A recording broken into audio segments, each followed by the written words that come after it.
अस्सलाम वालेकुम, मैं हूं अलीना शिकरी। भारतीय फिल्म 3 इडियट्स में आमिर खान ने फुनसुक वांगडू का जो किरदार अदा किया वो दरअसल लद्दाख के मारूफ माहिर तालीम और समाजी कारकुन सोनम वांगचू की हकीकी शख्सियत से मुतासिर था।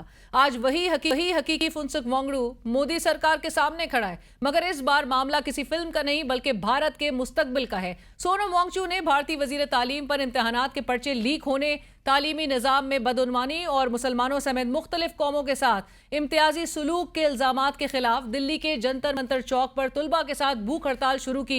3 हफ्तों में ये भूख हड़ताल एक ऐसी अवामी तहरीक बन चुकी जिसे अब भारत की जेन ज़ी लीड कर रही है। हजारों नौजवान एक ही नारा लगा रहे, मोदी भगाओ देश बचाओ। ये तहरीक अब सिर्फ तुलबा की नहीं रही बल्कि खुद को कॉकरोच जनता पार्टी कहने वाले नौजवानों की मज़ाहिमत की अलामत बन चुकी है। उनका कहना है कि हम कॉकरोच हैं, जितना दबाओगे उतना ही ज्यादा निकलेंगे। इस एहतजाज का सबसे दर्दनाक मंजर वो था जब तकरीबन 16 साल की एक बच्ची आंखों भरे कैमरे की तरफ देखते हुए बोली, आज आप हमें मार रहे हैं, कल हमारी बारी आएगी, फिर हम वोट देंगे और आप में से किसी को वोट नहीं देंगे। हम भी 18 के होंगे, हमारा भी वोट का टाइम आएगा, देखते हैं किसे वोट देंगे। एक भी किसी सरकार को वोट नहीं देने के, सारे के सारे चोर हैं, सारे चोर हैं। मैं भी सपोर्ट करती थी बीजेपी को, पर अब मजाल है मैं किसी को दे दूं तो वोट।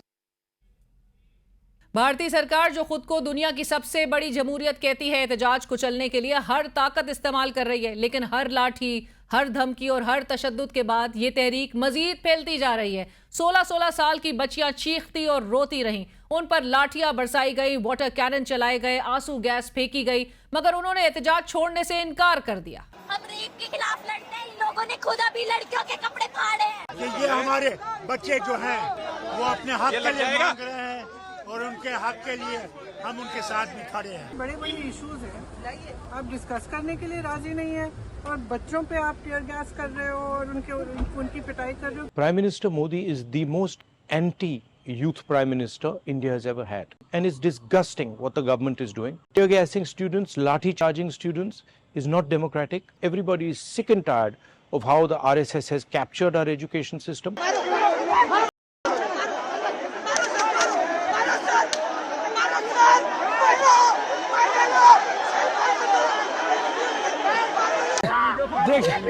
देखिए ये किस तरीके से यहाँ, ये देखिए प्रदर्शनकारियों को किस तरीके से यहाँ पर पीटा जा रहा है। ऐसे मनाजिर भी देखने में आए जब नौजवान सीना तान कर पुलिस के सामने खड़े हो गए। डंडे उनके जिस्मों पर बरसते रहे, मगर वो अपनी जगह से एक कदम पीछे ना हटे। भारतीय रिपोर्टर्स खुद कह रहे हैं कि अपनी जिंदगी में ऐसा एहतजाज पहले कभी नहीं देखा, जहां नौजवान मार खा रहे हों मगर पीछे हटने से इनकारी हों।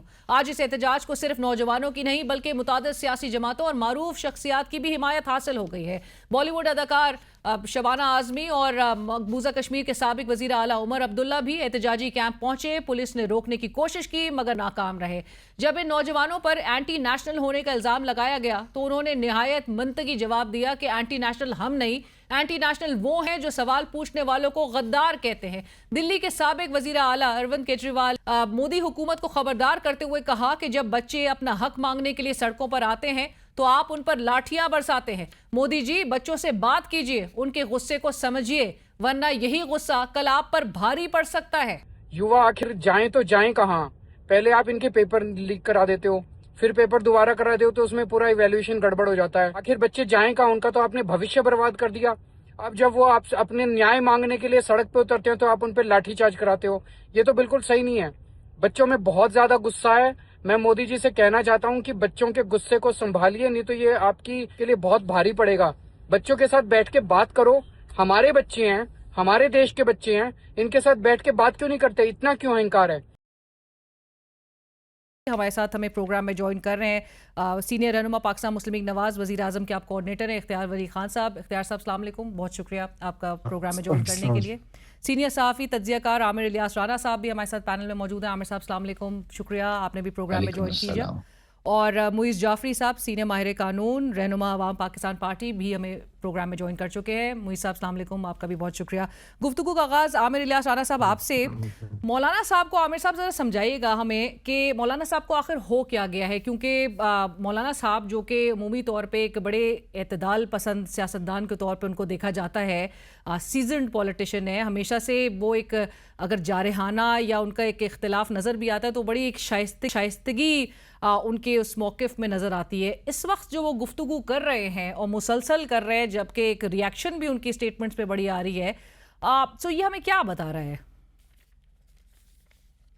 मुसलसल गुफ्तगू कर रहे हैं। मैं गुज़श्ता सोमवार जब ये पहली दफ़ा किसी प्रोग्राम में गया तो बात हुई, तो मैंने कहा कि मौलाना फजलुर रहमान का जो गुस्सा है उसको चेक करने की ज़रूरत है। मोहसिन नकवी और शहबाज शरीफ 27वीं तरमीम पे, 26वीं पे, बिलावल साहब जाते रहे हैं तो इन्हें उनके पास जाना चाहिए। वहां तक मेरी ये राय थी कि जब एक शख्स पे खुद कुछ हमले हो रहे हों, सब कुछ हो रहा हो, तो जाहिर है कोई ना कोई तो ऐसी बात है। लेकिन अब मुझे जिस तरीके से एक पैटर्न नजर आया और हिकमत अमली नजर आई कि गफूर हैदरी साहब कहते हैं हम जीएचक्यू के सामने चले जाएंगे, मौलाना साहब को वो शहादतें याद आ गई कारगिल वाली, जिनके लिए ये खुद इंडमनीफाई कर रहे थे परवेज मुशर्रफ के साथ वजीर आजम हाउस में, जमाली साहब के साथ खड़े होके दोनों मरहूमीन के साथ ये खड़े थे, मरहूम काजी हुसैन अहमद खड़े थे और सारों ने एमएमए बनाई, 5 साल के लिए इक्तदार केपी में हासिल किया, अपोजिशन लीडर ली। वो जो मैं कहता हूँ रस भरी वजारतों का मसला तो नहीं हो सकता, ये मैंने पहले दिन भी कहा था। ये नहीं है कि मैं ये अब कह रहा हूँ, मतलब मैंने गुज़श्ता सोमवार जो बात की थी जब मैं कह रहा था कि इनसे बात होनी चाहिए, लेकिन जिस तज़हीक आमेज अंदाज में वो शुहदा का जिक्र कर रहे हैं, आपको जहन में रखना चाहिए कि 9 मई के भी शुहदा थे, पाकिस्तान आर्मी के इदारे पे हमला था, उसको माफ नहीं किया गया, तो ठंडे पेटों तो ये बात भी नहीं ली जा रही। अब उस पर राना सनाउल्लाह क्या कहते हैं मुझे कोई तबसरे की जरूरत नहीं, मैं अपनी राय का इज़हार कर रहा हूँ कि मौलाना फजलुर रहमान साहब को जो, लेकिन राना साहब प्राइम मिनिस्टर की भी सोच का हवाला दे रहे हैं, उनका प्राइम मिनिस्टर की सोच भी यही है कि कोई इनके खिलाफ कार्रवाई के हक में नहीं है। मैं अपनी राय दे रहा हूँ, मैं अपनी पूरी कर लूं बात। मैं ये कह रहा हूँ कि जब वो मुसलसल करें, और कल फिर उन्होंने जो बात कही कि जी मुझे तो इक़्तिदार दे रहे थे और वो बागें किसी और के हाथ में थी, आप क्यों ले रहे थे, आपसे गुफ्तगू क्यों हो रही थी, मखसूस नशिस्तों पे तो आपने जवाब ही नहीं दिया कल जब एक जर्नलिस्ट ने सवाल किया। तो जब असूली करनी है तो पूरी असूली कर लेना, फिर वसूली और हसूली की बात नहीं होनी चाहिए। मौलाना फजलुर रहमान के पीछे जैसे अभी हम बात भी कर रहे थे, जाहिर है मदारिस की एक अकीदे की बात है, बहुत है, बड़े लोग एहतराम करते हैं उनका और हम सब एहतराम करते हैं इस बात पे, और वो चाहे किसी भी मसलक से कोई हो और चाहे कोई सियासतदान हो, सबका एहतराम बड़ा जरूरी है। लेकिन क्या एहतराम हमारी फौज और जो हमारे शुहदा हैं उनका नहीं है? उनका भी होना चाहिए। आपको इख्तलाफ जिस बात पे है ना उस पे जरूर करें बात, आपका गुस्सा जिस बात पे आप जरूर करें। अगर वो इक्तदार में, जैसे उन्होंने एक दो दफा शिकवा किया कि पीडीएम के सारी पार्टियां जिसमें इख्तियार वली साहब की अपनी पार्टी सबसे ज्यादा बेनिफिट में बैठी है कि मुझे पीछे छोड़ दिए, तो गिला उनसे करें ना। फिर आप जब जिन लोगों के साथ जब दिल करता है बैठ जाते हैं, जब दिल करता है नहीं, फिर इस तरह नहीं हो सकता। ये गलत बात। राइट। मुईज़ जाफरी साहब, आप मौलाना साहब के अगेन इन बयानात को किस तरह से देखते हैं? क्योंकि नॉर्मली जब सियासतदान एस्टैब्लिशमेंट के खिलाफ जब एक टोन इख्तियार करता है तो कभी कहा जाता है कि जी किसी के इशारे पे करता है, कभी ये कहा जाता है कि जी या तो उसको जीत का जो है वो पूरा यकीन होता है। मौलाना साहब इस वक्त खैर बात कर रहे हैं दो टोक अंदाज में, मुतालबा भी उनके बहुत जानिब से किया जा रहा है कि जी माफ़ी मांगे, रिमोर्स नज़र नहीं आती। एक तरफ ये भी देख रहे हैं मुईज़ जाफरी साहब हम कि 2 रोज़ कबल नौरीन नियाज़ी साहिबा, इमरान खान साहब की बहन, उनका एक पॉडकास्ट इंटरव्यू जो कि बताया जाता है 3 माह पुराना था, वो सामने आता है तो एनसीसीआई की तरफ से उनको नोटिस वसूल हो जाता है। उसके बाद जावेद हाशमी साहब की भी मिसाल सामने रखूंगी, उन्होंने मौलाना साहब की गुफ्तगू दोहराई तो उनके घर पे जो है वो पुलिस पहुंच गई। दूसरी तरफ राना सनाउल्लाह साहब की जिस तरह मैंने अभी हवाला दिया, उन्होंने कहा प्राइम मिनिस्टर साहब की भी सोच यही है, उनकी ज़ाती सोच भी यही है कि मौलाना साहब के खिलाफ जो है वो कोई कार्रवाई के हम हक में नहीं है। सो इसको क्या कहेंगे? इसको दोहरा मयार कहेंगे, इसको सिलेक्टिव एप्लीकेशन ऑफ लॉ कहेंगे, कोई डिस्क्रिमिनेटरी इन्फोर्समेंट ऑफ लॉ कहेंगे? ये ज़रा समझाइएगा। देखिए, बहुत शुक्रिया अलीना, आपने मौका दिया। मेरे ख्याल में पहले तो ये चीज़ क्लियर करना ज़रूरी है कि कानून और बदमाशी में फ़र्क ही ये होता है कि कानून जो है वो स्टेट अप्लाई करती है सब पर, और कानून का हाथ बराबर होता है, जस्टिस ब्लाइंड होता है। ये अगर नहीं हो पाता तो फिर वो कानून नहीं है, फिर वो कुछ और है। फिर वो जिसके साथ चल गया, ये इसको आप कानून नहीं कह सकते। तो जिस तरह आपने अभी मिसाल दी, अगर नौरीन नियाज़ी साहिबा को एक बात करने पे जो कि उनकी ख्याल से ये मुझे انکنفرم بتایا گیا کہ ان کو تو پتہ، بلکہ یہ ایئر نہیں بھی ہوئی، اس کی پرانی کلپس جو ہیں وہ کسی وجہ سے سامنے آ گئی. اگر اس بنیاد پہ آپ کو NCCIA کا نوٹس آ سکتا ہے، یا جاوید ہاشمی صاحب جو ہیں وہ اپنے گھر سے اس کی ریڈ ہونے کی تصویریں بھیج رہے ہیں، تو پھر فضل الرحمان صاحب نے جو براہ راست باتیں کی ہیں اس کے اوپر اگر نوٹس نہیں آ سکتا، تو اس یا تو قانون کو ریوزٹ کریں، یا پھر سب کے لیے یکساں اور برابر پوزیشن ہونی چاہیے اسٹیٹ کی. یہ نہیں ہو سکتا کہ ایک آدمی سے ذرا زیادہ ڈر لگتا ہے، اس کے چاہنے والے ماننے والے ذرا زیادہ ہیں، تو اس کے اوپر قانون جو ہے وہ کسی کا خیال ہے کہ نہیں لگنا چاہیے. یا یہ سیدھا سیدھا دکھاتا ہے کہ ریاست کی ریٹ جو ہے وہ یونیفارم نہیں ہے اور کمزور ہے. تو کمزور لوگوں پر ہی اگر لاٹھی چلانی ہے تو پھر اس کو گورننس نہیں کہتے، اس کو پھر بدماشی کہتے ہیں. رہی بات کہ فضل الرحمان صاحب یہ باتیں کیوں کر رہے ہیں، دیکھیں 26ویں ترمیم کی نیگوسیشنز اور اس سے پہلے بھی سے لے کے اب تک فضل الرحمان صاحب نے جب بھی اس طرح کی پوزیشنز لی ہیں وہ پس پردہ کوئی بارگننگ چپ کی وجہ سے لی ہیں، اور پھر ان پوزیشن سے وہ پیچھے ہٹ گئے ہیں. چاہے وہ عمران خان صاحب کے خلاف ایک بہت بڑا دھرنا لے کے آئے تھے، اس وقت بھی بہت خطرناک باتیں کر رہے تھے، وہ دھرنا بھی بغیر کسی سامنے کے ریزولوشن کے وہ ختم ہو کے چلا گیا تھا، اور سارے جو تجزیہ کار تھے انہوں نے کہا تھا کہ کوئی بیہائنڈ دا ٹیبل کوئی ڈیل ہوئی ہے، فضل الرحمان صاحب کو جو ایکچولی چیزیں چاہیے تھی وہ ان کو مل گئی ہیں، یا آدھی چاہیے تھی پونی مل گئی ہیں. یہی ہمیشہ رہا ہے. 26ویں ترمیم کے اندر بھی فضل الرحمان صاحب نے آخرکار اس کو پاس ہونے دیا، لیکن پہلے اپنا لوہا منوایا. لیکن اب وہ کل گفتگو کر رہے ہیں اور کہہ رہے ہیں کہ جی ہمیں تو آفر کی گئی تھی خیبر پختونخوا میں حکومت کی، اور جو عامر صاحب نے بھی جس طرح کوٹ کیا انہوں نے کہا لیکن ہم نے ٹکرا دی کیونکہ فیصلہ سازی اگر ڈیسیشن میکنگ کسی اور کے ہاتھ میں، تو مولانا صاحب کو یہ قابل قبول نہیں تھا. نہیں جی، دیکھیں یہ اتنا کلیئر کٹ نہیں ہے جتنا وہ فرما رہے ہیں. ایک تو انہوں نے خیبر پختونخوا میں حکومت بنانے کی پوزیشن میں آنے کے لیے جو ریزرو سیٹس کا فیصلہ ان کے حق میں ہوا اس کے خلاف کچھ نہیں بولے، اور وہ ریزرو سیٹس جو ہے وہ میٹھا حق انہوں نے کھا لی، اور ایک سیٹ شاید براہ راست تھی ان کی، اور 8 ان کو ریزرو سیٹس ملی تھی. وہاں پہ تو ان کو وہ کس کے توسل سے ملی تھی، وہ انصاف ہوا تھا. تو اگر ان کو وہاں پہ نظر نہیں آ رہا تھا وہ ہاتھ جس سے وہ جڑنے کو اب انکاری ہیں، تو یہ تو بہت انکنسسٹنٹ ہے. اور پھر دوسری بات یہ کہ ان کو سیٹ آفر ہوئی تھی حکومت، وہ آفر ہونے کے جو ماحول تھا وہ پیدا تو مولانا صاحب نے خود مل کے کیا تھا نا. ایک دم سے تو ایسے نہیں ہوتا کہ آپ کے گھر پہ کوئی دستک دیتا ہے اور کہتا ہے آ جائیں جی.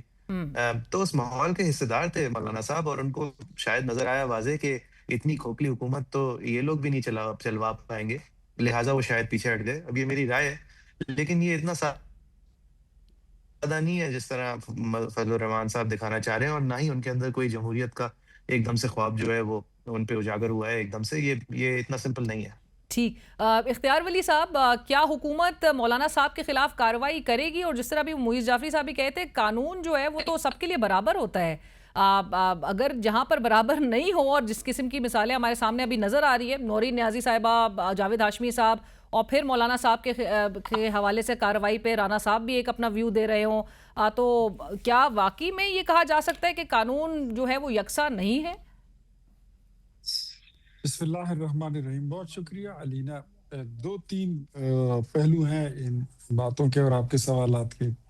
سب سے پہلے میں آپ کو یہ بتا دوں کہ جو مولانا صاحب نے اسٹیٹمنٹ دی ہے، انفیکٹ حاصل کرنا وہ چاہتے ہیں خیبر پختونخوا کی حکومت، اور یہی سے اگر آپ کو یاد ہو تو 2024 کے الیکشن کے بعد سے جب سے انہوں نے اپنا بیانیہ بنانا شروع کیا ہے اور وہ بیان دیتے ہیں، تو وہ خیبر پختونخوا کی حکومت پر جگر خوں ہے کہ وہاں پر میری حکومت کا مینڈیٹ چرایا گیا ہے. یہ بات ہم بھی کرتے تھے کہ ہمارا مینڈیٹ چرایا گیا ہے، اور ہمارا مینڈیٹ جو ہے وہ مال مسروقہ وہ پاکستان تحریک انصاف کے گھر میں پڑا ہے. اب اس میں اسٹیبلشمنٹ کے کردار پر اگر آپ کو اعتراض ہے یا کہیں آپ کو لگتا ہے کہ ہے، تو آپ کی تنقید بنتی ہے، آپ کریں، ضرور کریں. لیکن اسٹیبلشمنٹ کے کردار پر یا پولیٹیکل معاملات کو یا ڈیموکریٹک چیزوں کو اٹھا کر شہداء کے خون کے ساتھ اور شہداء کی قربانیوں کو تنخواہ کے ساتھ جوڑ دینا، یہ ایسا ہی ہے کہ آپ نے جنگ بدر سے لے کر معرکہ حق تک اور آج تک جتنے شہداء ہیں ان سب کی قربانیوں پر آپ نے سوالیہ نشان ڈال دیا ہے.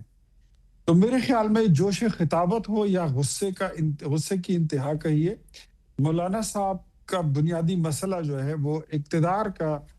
کل اگر آپ دیکھیں تو انہوں نے ان باتوں کا اظہار اپنی کل کی تقریر میں جو وکلا کنونشن سے انہوں نے کیا تھا، اس میں وہ انہوں نے یہ اظہار بھی کیا تھا کہ وہ اختیار چاہتے ہیں اور مکمل چاہتے ہیں اور اس میں کسی کی مداخلت نہیں چاہتے. خیبر پختونخوا کی حکومت کے حوالے سے انہوں نے بات کی اور پھر بلوچستان کی حکومت میں بھی شمولیت اور اس میں بڑا حصہ لینے کی انہوں نے بات کی. لیکن میں آپ کو ایک بات بتاؤں کہ یہ باتیں وہ کر سکتے ہیں اور ان کے پاس تو مولانا صاحب کے پاس تو الفاظ کی کمی نہیں ہے. ان کے پاس تو بیانیہ بنانا بھی ان کو آتا ہے, بات کرنا بھی آتا ہے, بات بنانا اور بگاڑنا دونوں ان کو فن جو ہے وہ آتا ہے. اس طرف نہیں جانا چاہیے. تو یہ جو مقدمہ ہے تو علینا میں یہ کہتا ہوں آپ کا سوال مجھ سے یہ نہیں ہونا چاہیے کہ آپ حکومت کیا چاہتی. یہ جو شہداء کے خون اور ان کی قربانی پر حملہ ہے یہ معیز صاحب کا, علینا کا, ولی صاحب کا اور عامر الیاس رانا صاحب کا اور پاکستان کے 24 کروڑ عوام جتنے مسلمان ہیں وہ یہ سب کا مسئلہ ہے. اگر وہ سیاسی بیان دیتے ہیں, تنقید کرتے ہیں, مجھے اس سے کوئی پرابلم نہیں. سر آپ لیکن اختیار صاحب آپ جب کہہ بھی رہے ہیں کہ مولانا صاحب کا اگر بنیادی مسئلہ اقتدار و اختیار کا ہے اور وہ اگر اس قسم کے بیانات دے رہے ہیں تو پھر بنیادی سوال پہ آپ آئیں میرے کہ حکومت کیوں نہیں پھر کارروائی کوئی کر رہی جب دوسری طرف کارروائی کر رہی ہے اپنے اوپوننٹس کے ساتھ خلاف. دیکھیے میں آپ کو ایک بات بتاتا ہوں, یہ بھی بڑے افسوس کی بات ہے. اگر ہم نورین نیازی کے ساتھ یا علیمہ خان کے ساتھ یا عمران خان کے ساتھ مولانا فضل الرحمان کا موازنہ کریں تو یہاں بھی یہ بھی زیادتی ہوگی. اب پاکستان تحریک انصاف کے جو لوگ ہیں یا جو ان کی لیڈرشپ ہے یا جو ان کی سوشل میڈیا ہے, یہ کام تو وہ صبح دوپہر شام کرتے ہیں, ہر جمعہ ہفتہ اتوار کرتے ہیں, عید کے دن بھی کرتے ہیں, رمضان میں بھی تراویح سے پہلے اور تراویح کے بعد کرتے ہیں. ان کی تو کوئی چھٹی نہیں ہے. مولانا صاحب نے اس طرح کی کوئی بات جو دل آزاری کے زمرے میں آتی ہے وہ پہلی بار کی ہے. تو میرے خیال میں تو ان کے لیے گنجائش پیدا کی جائے گی تو ان کو جانے دیا جائے گا. میں تو آپ کو بتا دیا ہے کہ ان کو گنجائش یہی ہے کہ ہم یہی مطالبہ فی الحال ان سے یہ کر رہے ہیں. پوری قوم کر رہی ہے, تمام پولیٹیکل پارٹیز کر رہی ہیں, صحافتی برادری سب کر رہے ہیں کہ آپ اپنے الفاظ کو یا واپس لے لیں یا اگر آپ سمجھتے ہیں کہ آپ کہنا کچھ اور چاہتے تھے اور آپ کے منہ سے جوش خطابت میں یا غصے میں جو اندر آپ کا غصہ ہے خیبر پختونخوا اور بلوچستان کی حکومتوں کو لے کر اگر اس پہ آپ کا کوئی گلہ ہے تو پھر آپ اپنے الفاظ کی وضاحت کر دیں. تو اختیار صاحب آپ کیسے پھر جسٹیفائی کریں گے جب حکومت کہتی ہے کہ دوسری طرف جو نورین صاحبہ کہہ رہی ہیں وہ عمران خان کی سوچ ہے, وہ پاکستان تحریک انصاف کا موقف ہے, جبکہ پی ٹی آئی کہہ رہی ہے جو نورین صاحبہ کا بیان ہے اس سے ہمارا کوئی تعلق نہیں ہے, پارٹی موقف عمران خان کے بیان سے چلتا ہے. لیکن حکومت جو ہے وہ بہرحال بضد نظر آتی ہے کہ یہی پی ٹی آئی کا موقف ہی سمجھا جانا چاہیے. اب نورین نیازی کے خلاف اگر مقدمہ درج ہو اور قانونی کارروائی ہو, قانون حرکت میں آئے تو پوری تحریک انصاف بشمول ان کے جتنے وہ ٹرولز ہیں وہ سب حرکت میں آئیں گے کہ نہیں آئیں گے. کیا ہائے دیکھیں عمران خان کی بہن کے ساتھ ظلم ہو گیا. دوسرا اس کیس کو مولانا فضل الرحمان کے کیس کے ساتھ اب جوڑ نہیں سکتے ہیں. اچھا کیوں؟ مولانا کی جو بات ہے وہ ہمارے عقیدے کے ساتھ لگی بندی چیز ہے, وہ ہمارا مذہبی عقیدہ ہے کہ جو قوم و ملک کی اور سرحدات کی حفاظت کرتے ہوئے لڑ کے مر جاتے ہیں وہ شہید کہلاتے ہیں. مولانا نے یہ کہا ہے کہ مرنے کی وہ تنخواہ لیتے ہیں. تو یہاں پر یہ بات جو ہے یہ عقیدے کی آ گئی ہے. جہاں تک نورین نیازی کی بات ہے تو نورین نیازی باجی نے جو بات کی ہے وہ یہ کہتی ہے کہ پاکستانی فوج میں ان کے بیان کا متن یہ ہے کہ پاکستانی فوج نے انڈیا کے ساتھ ساز باز کر کے سکرپٹڈ جنگ لڑی ہے, ورنہ انڈیا چاہتا تو 2 منٹ میں پاکستان کو فکس کر سکتا تھا. ان کا جو ٹارگٹ ہے وہ کچھ اور ہے, مولانا کا جو ٹارگٹ ہے وہ کچھ اور ہے, مولانا کا جو جرم ہے وہ کچھ اور ہے, نورین نیازی کا جو جرم ہے وہ کچھ اور ہے. پروگرام میں وقت ہوا ایک بریک کا, ہمارے ساتھ رہیے.